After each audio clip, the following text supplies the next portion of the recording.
This video was sponsored by PowerCircle Clothing and Headbusters Food Company in association with Cook Up Unlimited. Cook Up! It's now podcast.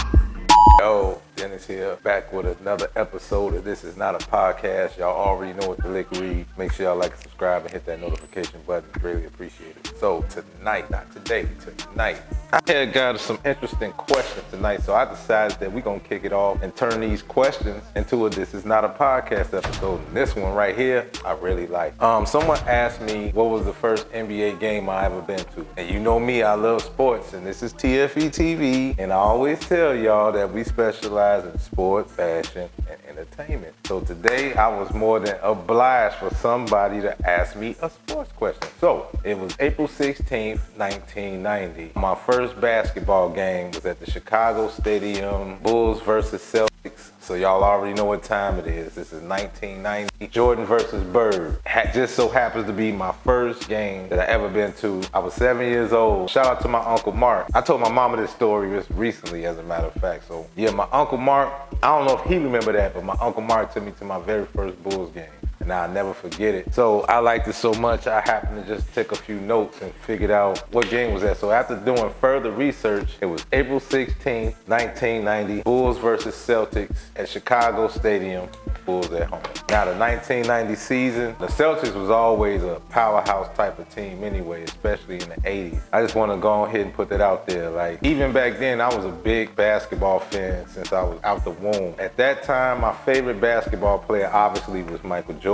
And believe it or not, Spud Webb, because he was a midget, he can dunk, and I thought he was just the coolest guy I ever seen. Larry Legend, who don't like Larry? Larry, Magic Johnson. Y'all know the usual suspects, Isaiah Thomas. I guess apparently my uncle was hip enough to take his favorite nephew to his first Bulls game. So shout out to my Uncle Mark, man. That's something I'll definitely never forget. I just told my mother this recently. So I'm gonna enjoy telling this story. I'm 7 years old. I think we were sitting in the nosebleed section. You know what I'm saying? The Bulls tickets back then, just like, well, I know some of y'all probably watched The Last Dance or whatever, so y'all can imagine like what Chicago was in the 90s, beginning of the 90s. Bulls tickets since 1984 has been sold out, up to this point it's been sold out. And a Bulls ticket, it was one of the hottest tickets you could possibly get, and it was one of the hardest tickets you could get, and at that time, I'm only 7 years old, so from a kid's standpoint, Michael Jordan was like a superhero. I could imagine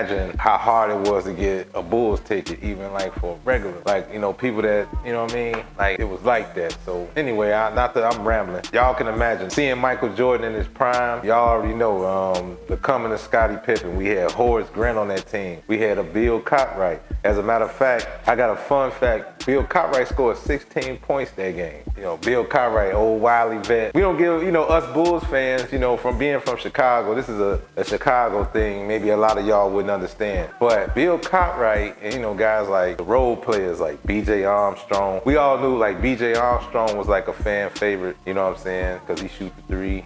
Craig Hodges was still there. So these were like fan favorites. So like we was like diehard Bulls fans. We even like John Paxton. But they was like specialty shooters. But when Bill Cartwright, one of the big boys, go in double digits besides Horace Grant, it was a good game. So he had a game. But I got some other stats here that was pretty dope that game. And this is what I wanted to point out for y'all. And y'all can go look this up. Feel free to go to Google and look everything I'm saying up right now. First of all, the Bulls won this particular game. And as y'all know, the Boston Celtics was stacked. You already know who was over there. You got Robert Parrish, Larry Bird, Kevin McHale. You know what I'm saying? That's the front line. And they had just brought in Reggie Lewis, had a game. As a matter of fact, Reggie Lewis dropped 24 points in a losing effort because the Bulls won that game 111 to 105, if I did not mention that. The duel between Jordan versus Bird, well, Jordan got this one this time, and Jordan had some nice stats here. He had 35 points, 11 rebounds, and 6 assists. To Larry Bird's 23 points, 5 rebounds, and 8 assists. Hey, I got that right. But the high who had the game high over there was Kevin McHale. Kevin McHale had 28 and 11. You dig? And then Robert Parrish was probably like 70 then. and he still had 18 and 17. You know what I'm saying? That was that in a losing effort. And then, of course, I think Horace Grant had 12 and 12. Not sure if Scotty scored double digits. There wasn't really much to say. But I just wanted to point out that my main man, Bill Cartwright, dropped 16 Bickens that night. To describe the Chicago Stadium, I know a lot of you young bucks out there probably wasn't born when the Chicago Stadium was up. A young buck myself at that time. And I thank God I was fortunate enough to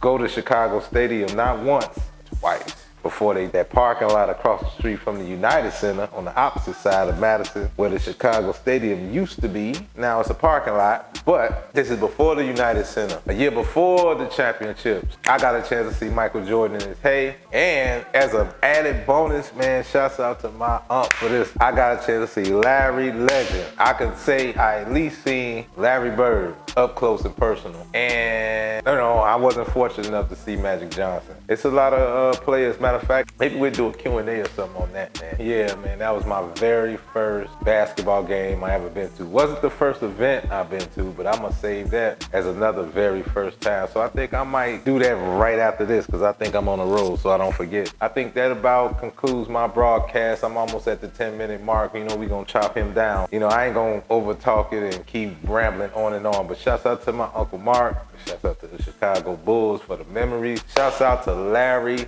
freaking Legend for just letting me watch greatness up close and personal. Caught you on the tail end of your career. I think he retired in like 92, 93. Anyway, shouts out to all the legends that played. Even shouts out to Scottie Pippen, even though he on a lot of people from the career bad side, because he put out that book that we haven't read and I'm not gonna read it. But anyway, make sure you like and subscribe and hit that notification button. As always, keep God first, stay sucker free, and by all means get to the money. Peace and love, stay healthy. I'm out. Y'all all know my slogan. Keep God first, stay sucker free, and by all means get to the money.